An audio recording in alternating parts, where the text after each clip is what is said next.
Hola, soy Carla Tonela y hoy vamos a conversar acerca del liderazgo sustentable. El liderazgo que busca obtener metas y resultados sostenibles que resguarden a las generaciones actuales y futuras. Para eso estamos con Celina Caseta, quien cuenta con más de 15 años de experiencia como gerente de áreas vinculadas con el desarrollo sustentable y los asuntos públicos en empresas relacionadas con la agroindustria como Syngenta y Monsanto. Hola Celina. Hola. ¿Cómo estás? Muy bien, muy feliz de estar acá. Gracias por la invitación. Un placer. Voy a empezar preguntándote justamente acerca del liderazgo. ¿Consideras que el liderazgo sustentable es un nuevo estilo de liderazgo en el escenario de las organizaciones? Sí, por supuesto. Totalmente. No lo dudo. Muchas de las cosas que se discuten todavía no sé si todavía es si la sustentabilidad de por sí es una moda. Y por ende, si el liderazgo que se requiere para trabajar en áreas de sustentabilidad o en modelos de negocios sustentables también es una moda que acompaña a eso. Y yo te diría, sin temor a equivocarme, que no, que yo creo que ya la vara subió y que a partir de ahí hay una nueva normalidad en la que las organizaciones pequeñas, medianas, grandes, privadas, públicas y de la organización de la sociedad civil, me parece que ya tienen otro concepto y que requieren que haya personas que acompañen ese movimiento, diciéndolo de una forma así, ¿no? Porque la sustentabilidad evolucionó mucho en su concepto y de lo que antes uno requería líderes que trabajaran con una mirada mucho más social, hoy se necesita una mirada de negocio. Y creo que uno de los desafíos de aquellos o aquellas que quieren ser líderes de la sustentabilidad es que tenemos que salir de la zona de confort y que tenemos que acercarnos a cuestiones técnicas que tal vez en la facultad tampoco veíamos, como por ejemplo entender qué son los resultados de un negocio, cuáles son los riesgos, muchas veces son operativos, financieros y otros son los que vemos en la facultad, y a partir de ahí poder pensar en cómo llevar adelante una organización con este nuevo modelo de sustentabilidad. Para mí es uno de los grandes desafíos es que estos líderes tengan una mirada mucho más amplia sobre a qué se dedica la organización y conocer en detalle todos los procesos.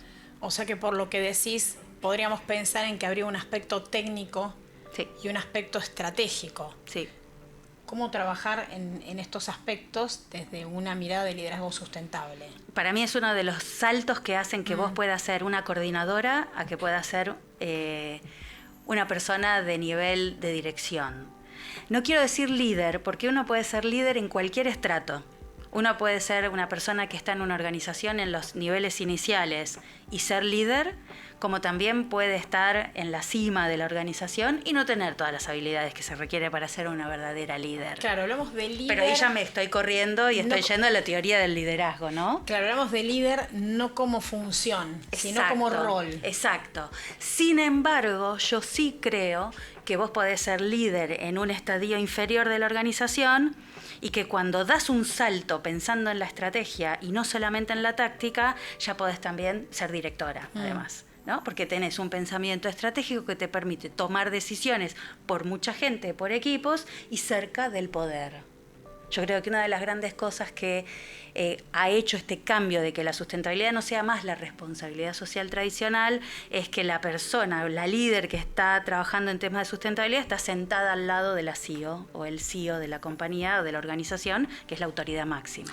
¿Cuál es la diferencia? Porque vos hablas de la responsabilidad social empresarial y estamos hablando de la sustentabilidad y hablas como si hubiese habido ahí como un tránsito, ¿no? Claro. ¿Cuál es la diferencia? Que la responsabilidad social, cuando lo fuimos academizando, le encontrábamos la sigla que significaba de la RSE. Era la responsabilidad que tiene que ver con la respuesta o la capacidad de respuesta que tiene una organización solo por ser un ente, un actor. Y hay muchas compañías en el mundo que tienen más facturación que muchas veces los PBI de algunos países, con lo que el nivel de respuesta que tienen que tener solo por el hecho de existir y de ser parte de una sociedad es un nivel de responsabilidad mayor, se supone. Mayor que el Estado incluso. Mayor que el Estado y mayor que otras organizaciones con menor impacto en el mundo. Entonces, desde ahí es donde se usa con muy buen criterio la palabra responsabilidad. Ya social parecía que tenía que ver con la filantropía, el amor hacia el prójimo, cómo yo puedo en una situación de crisis de mi país, por ejemplo, o no, o trabajar con la pobreza, o dar vuelta a cuestiones educativas para poder ser mejor ciudadano, ciudadana. Y sin embargo, después cuando vos empezás a minimizar, cuando empezás a desglosar, ese hilar fino de la S era somos actores sociales. Como organizaciones somos actores sociales y yo tengo una responsabilidad. Por supuesto, desde mi lugar pequeño de compañía o corporativo, pero tengo una responsabilidad. Y entonces eso era como si fuera la primera fase del me doy cuenta de que, además de vender cosas, yo creo que tengo que tener una mirada más amplia. Ese fue el primer concepto de responsabilidad social.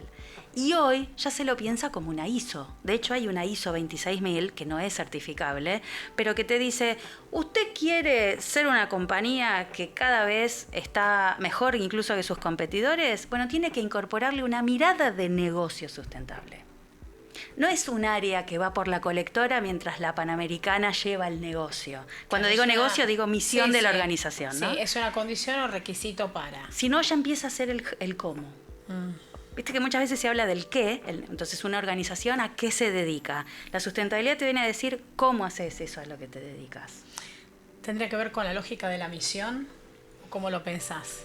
Para mí la visión debería tener incorporados esos, porque si hablamos para el mundo de las relaciones públicas, la, misión, ¿no? La MBB famosa, la misión, la visión y los valores deberían ya incorporar y la visión tendría que tener, de hecho lo es, una mirada a futuro, donde si vos no pensás en algo sustentable no hay futuro.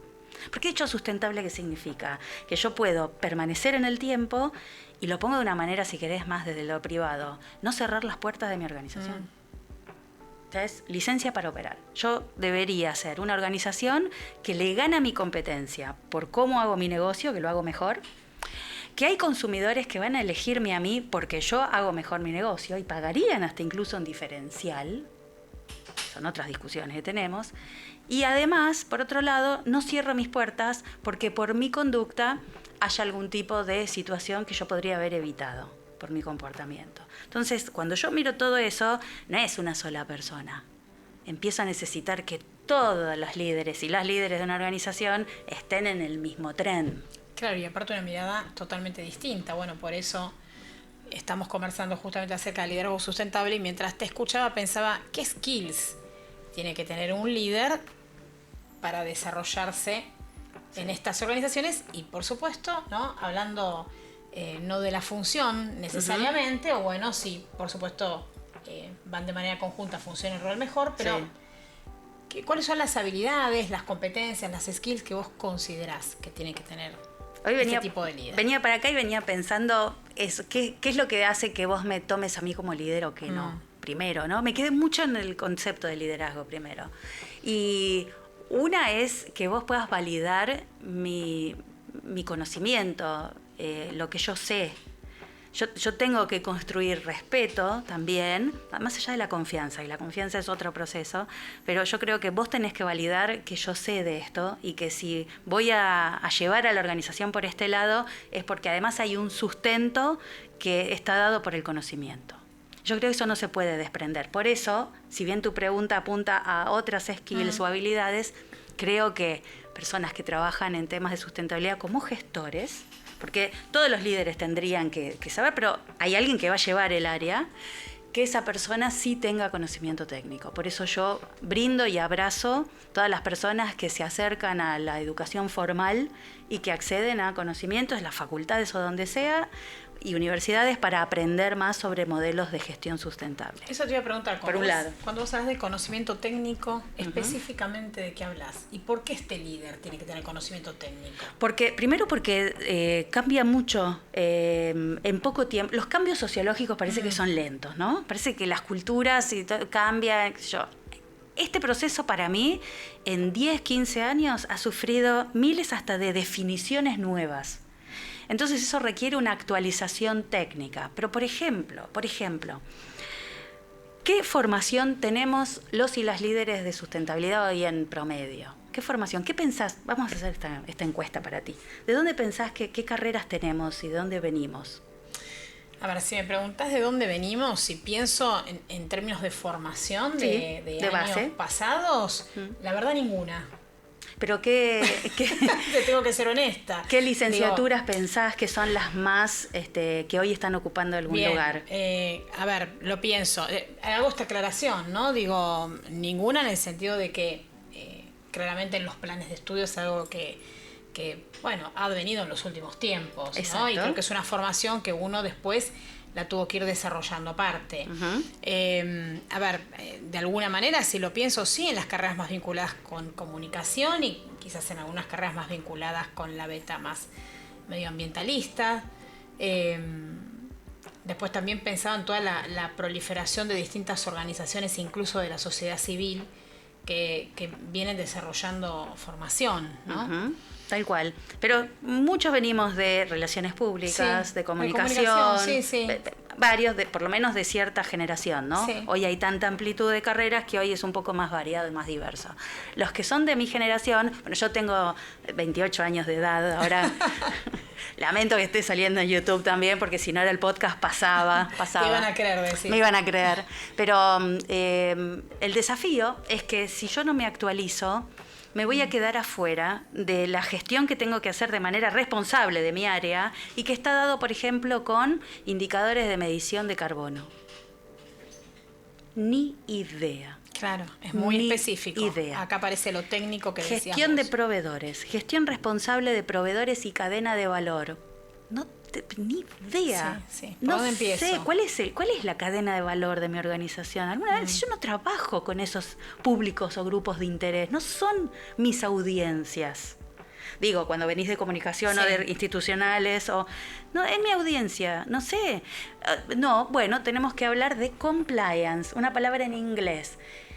Manuales de ética y de gobernanza corporativa. ¿Qué es gobernanza? Para mí es gobierno, no es el gobierno. La gobernanza es otro, tenés que aprenderlo. Entonces, yo creo que hay cuestiones técnicas de base que hoy ya hay mucho más disponible en el mundo académico y no académico, donde vos te permite estar actualizada. Pero además después, sistemas internacionales. Yo no estudié relaciones internacionales, no tengo ni idea cómo funciona el mundo. ¿Por qué tendría que saber si yo trabajo en una compañía argentina de capitales locales? ¿No pensás que eso pasa un poco en todas las disciplinas? Yo creo que en todas no, si bien es necesario estar actualizado, pero con la sustentabilidad te muestra un modelo de gestión integrado, tenés que saber un poco de todo. Sos como una CEO. En el fondo, peor paga, por supuesto. Porque además de eso tenés, la pata estratégica, ¿no? Claro. Donde además de, porque digo, uno puede poner en funciones, siempre que uno tenga el conocimiento de estos aspectos técnicos, pero un líder, por supuesto, también tiene que poder saber direccionar el negocio, ¿no? El hacia dónde. Y ahí creo que entra esta mirada necesaria estratégica. Ahora, ¿pensás que es un camino entonces hacia donde deberían ir las organizaciones, el liderazgo sustentable? Sí, por supuesto. Y te digo, de acá a 10 años atrás, por ejemplo, yo creo que ya la mayoría de las organizaciones no pueden decir que no saben que esto existe. Eso es buenísimo. Por lo menos hay un conocimiento de que esto está, que nos costará pensar o cómo arrancar, pero yo creo que ese conocimiento ya está. Así que ahora para mí es una condición interesante para seguir en el mercado, si sos privado, para seguir, ¿sabes qué? Para que incluso seas, en inglés se usa employer of choice. Eso quiere decir que la gente te elija para trabajar. Y hoy yo creo que también hay gente más joven que piensa no solamente en el salario o en los beneficios, sino también, yo me siento cómoda trabajando en este lugar, me gustaría entrar a trabajar acá, cosas que antes uno ni pensaba, porque uno decía, no puedo elegir mucho, es lo que hay, y uno se muere ahí donde entró, ¿no? Por ahí nuestros padres. Y yo creo que hoy, si vos te convertís en un lugar que tiene una mirada más amplia y más allá, desde la sustentabilidad o desde otras cosas, por ejemplo, también desde la diversidad, ¿no? El tema de diversidad, equidad e inclusión son temas que hoy se valoran mucho. Hay alguna persona joven que puede decidir que quiere trabajar conmigo y yo no me perdería de ese talento. Entonces yo creo que hoy sí es un camino muy interesante para las organizaciones consideradas, muchas comillas, modernas. Y esto de buenas prácticas, ¿es correcto hablar de buenas prácticas? ¿Cuál es tu mirada? Yo creo que buenas prácticas ya suena bien de por sí Y es una segunda fase o bajada después de lo que charlábamos hace un ratito, que tiene que ver con la mirada estratégica, ¿no? Con el diseño estratégico. Es decir, una vez que vos estás cerca de la misión de tu organización, conocés cuál es la visión y sabés cuál es la visión estratégica de este año, vamos a medirlo si querés al año, y vos sabés hacia dónde va tu organización y los objetivos a cumplir ese año, vos vas a hacer un diseño de una estrategia, pero después necesitas bajarlo para que las cosas sucedan. Entonces, el mundo de las buenas prácticas vendría a representar esa gestión y que le vamos a agregar un valor que se puede medir. Porque si no se mide, no se puede gestionar y menos mejorar. ¿Y qué indicadores? Miles, millones. Hay millones de indicadores para la gestión de la sustentabilidad. Tenés indicadores que son más de gestión, que son los del día a día, y gestiones de impacto, que son los de mediano y largo plazo, que son más difíciles y más caros de medir. Doy un ejemplo. Vos tenés como diseño en tu estrategia trabajar con alguna situación o uno de los riesgos de tu organización, que puede ser, no sé, supongamos que es alguna organización, un supermercado, ¿no? Vamos al retail, por ejemplo. Entonces, uno de los temas que hay es la alta rotación. Hay mucha gente que rota y vos no sabés por qué se van, repositores, cajeros, todo un plantel enorme de mucha rotación. Es un caso, no digo que esto suceda ni es una observación de la realidad, es un ejemplo. Entonces yo tengo como gestora de la sustentabilidad que estar cerca de ese riesgo. Y vos mirás, eso es de recursos humanos, grita la gente ahí atrás. Dice, eso es recursos humanos. Pero tal vez esto me está generando un tema de preocupación y un costo además asociado. ¿Puedo trabajar en algo yo con eso o no? Entonces yo podría revisar con un plan de buenas prácticas, primero de qué manera estoy haciendo la información, la convocatoria, las entrevistas, y yo puedo trabajar de manera conjunta en la incorporación sustentable de las personas. O desde una mirada diferente, porque me doy cuenta que hay un tema. Entonces esa buena práctica es algo que yo incorporé en el día a día, ¿no? Y por ahí tengo que trabajar con alguna consultora externa que es la que hace las búsquedas de personal, y hay algo que está fallando ahí, simplemente es ajustar. Pero mira, pero eso no te toca a vos, y de alguna forma, si yo manejo el mapa de riesgo, sí. Porque si después hay personas que se van y salen en los medios diciendo, este supermercado a mí no me trató bien, por eso me fui, tengo un problema de reputación, y eso también es mi área. También es mi área, la reputación. Bueno, esto que vos decías, ¿no? De la cuestión de lo transversal. Sí. Ahora, pensaba recién en estas organizaciones que quizás vienen con una lógica más tradicional, por cuestiones epocales, y que justamente empiezan a tener como objetivo esta transformación, o quizás, mejor dicho, evolución hacia una lógica sustentable, con una necesidad, por supuesto, de liderazgos, ¿no? que justamente sean liderazgos sustentables. ¿Por dónde empezar a trabajar? Depende del tamaño muchas veces de la organización.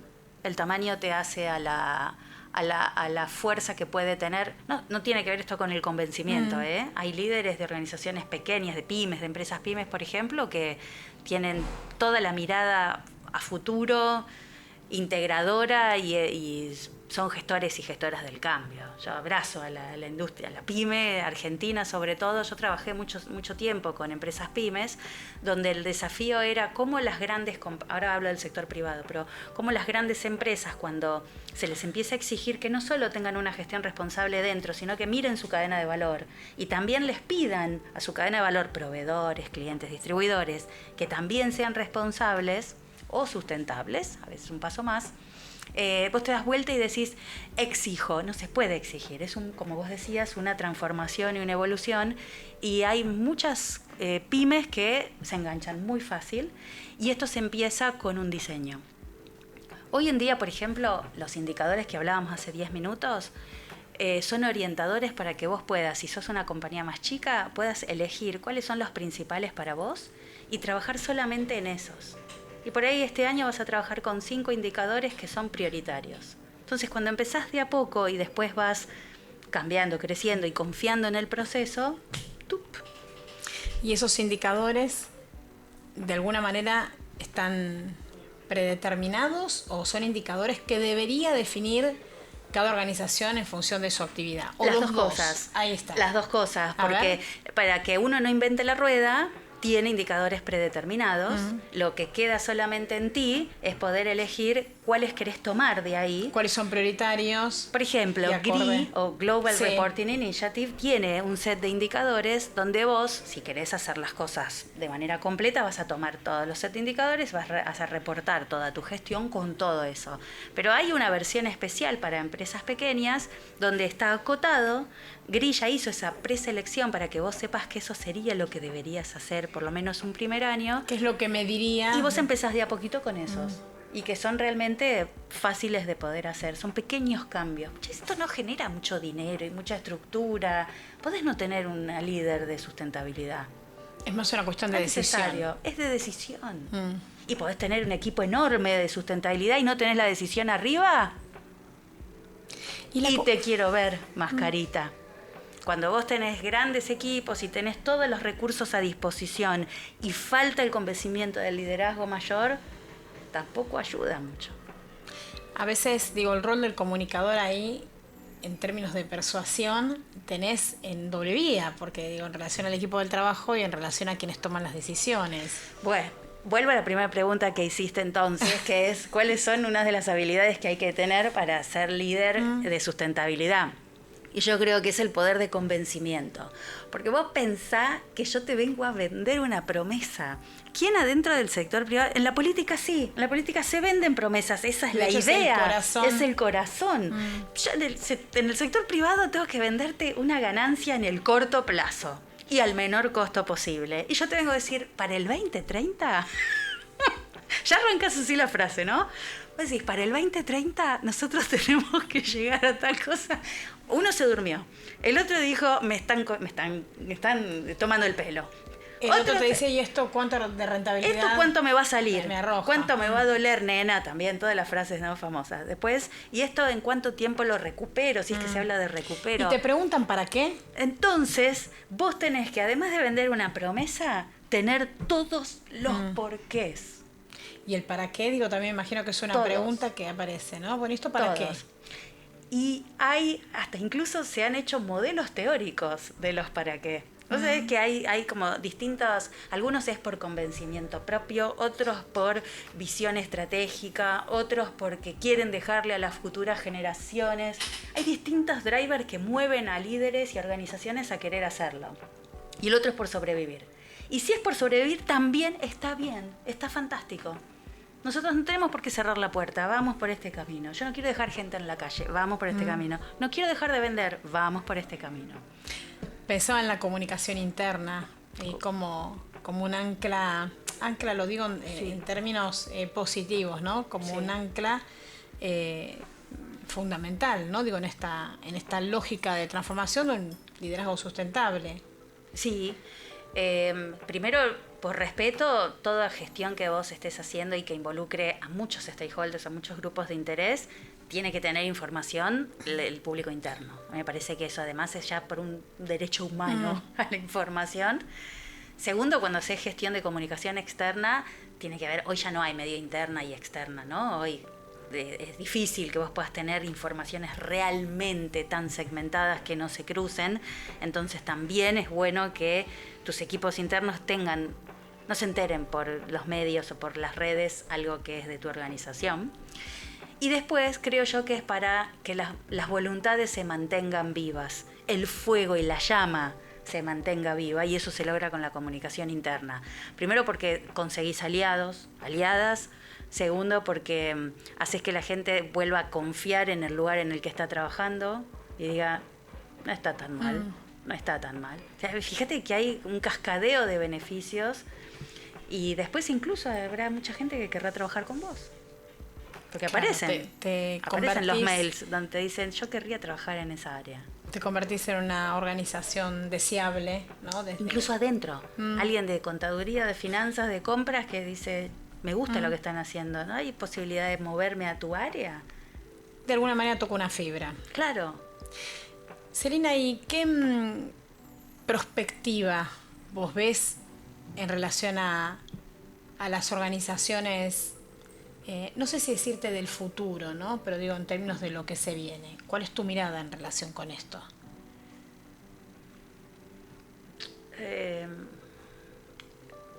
No tengo muy claro. No tengo muy claro.